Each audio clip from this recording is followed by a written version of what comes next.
Hello दोस्तों, नमस्कार। स्वागत है YouTube चैनल अद्भुत भक्ति ज्ञान में। सज्जनों, आज हम आपको माता पार्वती के श्राप के बारे में बताएंगे कि धूर्त कीड़ा से जुड़ा यह रहस्य है। इसमें आपको बताया गया है कि माता पार्वती ने किन किन को श्राप दिया था। तो आइए जानते हैं। तो सज्जनों, देवी पार्वती और भोले शंकर के प्रेम की अलग ही पराकाष्ठा है। यह उनके प्रेम का स्वरूप ही है कि भोले के आधे अंग पर मां पार्वती विराजती हैं और वह अर्धनारीश्वर महादेव कहलाते हैं।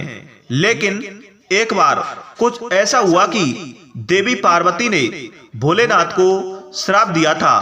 हालांकि उनके साथ उन्होंने अपने ज्येष्ठ पुत्र कार्तिकेय, भगवान विष्णु और रावण को भी श्राप दे दिया।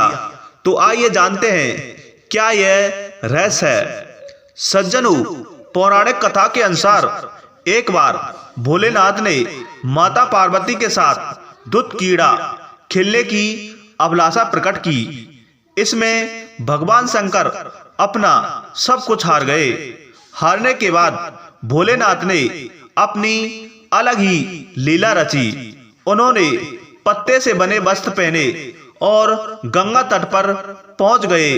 यह बातें जब कार्तिकेय को पता चली तो वह माता पार्वती से समस्त वस्तुएं वापस लेने पहुंच गए। कार्तिकेय ने जब माता के पास पहुंचे और पिता की वस्तुएं मांगी तो माता ने उन्हें कहा कि खेल में हारी वस्तुएं खेल में ही जीतनी होंगी। इसके बाद खेल शुरू हुआ और इस बार खेल में पार्वती जी हार गईं तथा कार्तिकेय शंकर जी का सारा सामान लेकर वापस चले गए। इधर पार्वती भी चिंतित हो गई कि सारा सामान भी गया तथा पति भी दूर हो गए। माता पार्वती ने अपनी व्यथा अपने प्रिय पुत्र गणेश को बताई। मां की पीड़ा सुन रहे गणेश जी इसका समाधान समझ चुके थे और स्वयं खेल खेलने भोलेनाथ के पास पहुंचे। सज्जनों, इस बार भोलेनाथ जी के साथ गणेश जी खेल खेल रहे थे। इसमें गणेश जी जीत गए। लौटकर उन्होंने अपनी जीत का समाचार माता को सुनाया। इस पर सज्जनों, इस पर माता पार्वती बोली कि उन्हें अपने साथ पिता को लेकर आना चाहिए था। इसके बाद गणेश जी फिर भोलेनाथ की खोज में निकल पड़े। भोलेनाथ से उनकी भेंट हरिद्वार में हुई।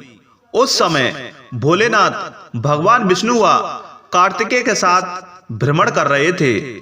माता पार्वती से नाराज भोलेनाथ ने लौटने से मना कर दिया। भोलेनाथ के भक्त रावण ने गणेश जी के पावन मूषक को बिल्ली का रूप धारण करके डरा दिया। मूषक गणेश जी को छोड़कर भाग निकले।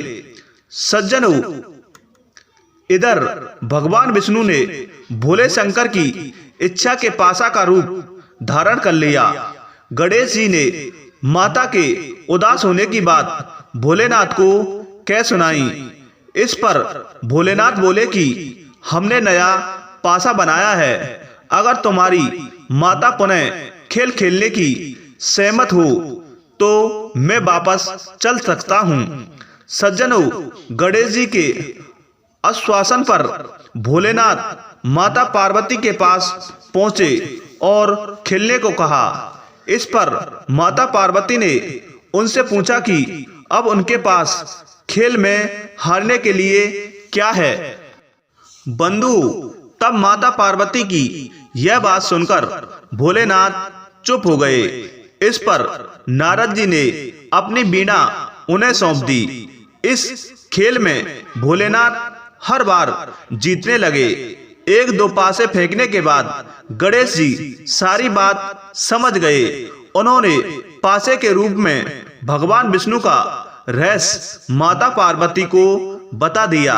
यह सब सुनकर माता पार्वती को क्रोध आ गया। उसी समय रावण ने माता को समझाने का प्रयास किया, लेकिन उनका क्रोध शांत नहीं हुआ था तथा क्रोधवश उन्होंने भोलेनाथ को श्राप दे दिया। सज्जनों, कथा के अनुसार देवी पार्वती ने भोलेनाथ को श्राप दिया कि उनके सिर पर सदैव गंगा की धारा का बोझ रहेगा। इसके बाद भगवान विष्णु को यह श्राप दिया कि यह रावण को आज तुम्हारे साथ हर खेल में बराबर का साझीदार रहा है, यही एक दिन तुम्हारा शत्रु होगा। फिर उन्होंने रावण को यह श्राप दिया कि जिसकी आज उसने मदद की है वही विष्णु एक दिन उसका अंत करेंगे। देवी पार्वती का क्रोध यही खत्म नहीं हुआ। उन्होंने अपने ज्येष्ठ पुत्र कार्तिकेय को भी श्राप दिया। उन्होंने कार्तिकेय को हमेशा ही बाल रूप में रहने का श्राप दे दिया। सज्जनों, शिव पूजा में बेहद महत्वपूर्ण है ये 3 पत्तियों का बेलपत्र। अगर श्रोताओं यह हमारी वीडियो आपको पसंद आई हो तो कृपया हमारे चैनल अद्भुत भक्ति ज्ञान को सब्सक्राइब कर लें और उसके पास एक छोटा सा बेल आइकन बटन होगा, उसको प्रेस कर लें, जिससे हमारी आने वाली वीडियो का नोटिफिकेशन सबसे पहले आप लोगों तक मिलता रहे। तो श्रोताओं, इसी के साथ जय हिंद, जय भारत।